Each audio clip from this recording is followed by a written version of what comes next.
Being diagnosed early doesn't mean someone got support. Being diagnosed early doesn't mean someone felt validated.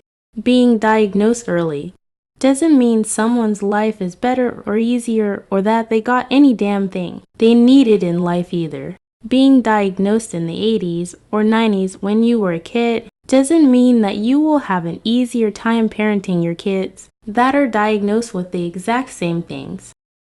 Being diagnosed early doesn't mean the supports and services that you got helped you. Being diagnosed early doesn't mean that the support and services you received weren't abusive or harmful. It means you were identified earlier on average, and that's it. Everyone's diagnosis is different. Some people wish they had not been diagnosed as early as they were due to the treatment that caused. It just seems like some people have in their mind a fantasy world that would have existed and been there to support them if only the adults in their lives had seen more and supported them more.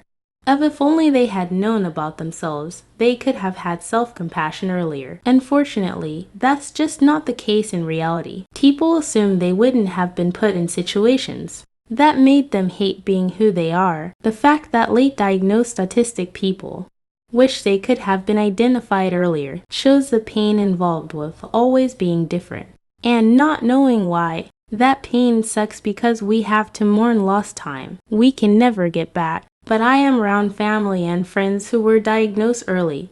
They are saying the same things as late diagnosed people. They feel they are grieving time they will never get back from either getting the wrong help or abusive help. The grass is not greener on the other side in the autism world.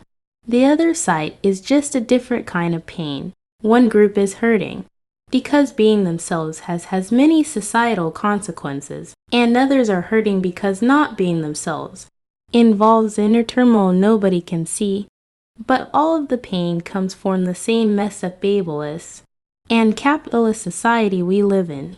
The only way to help ourselves and each other from the various ways the world has caused all of us pain is to acknowledge that we each hurt for very valid reasons, and that we can't get what we want or need until we all know what each other's autistic lives are like, and to make sure all of us are trying to create services or so-called health that is only helpful for one little nook of this life autistic. And comparing autism diagnoses and our different traits are just as or more harmful for us to do to each other as the toxic autism parents and neurotypicals that do it to us. Please share your thoughts and struggles in the comments about getting yourself or your children diagnosed properly. Sharing gives us more perspective, which gives us better ways to advocate for each other.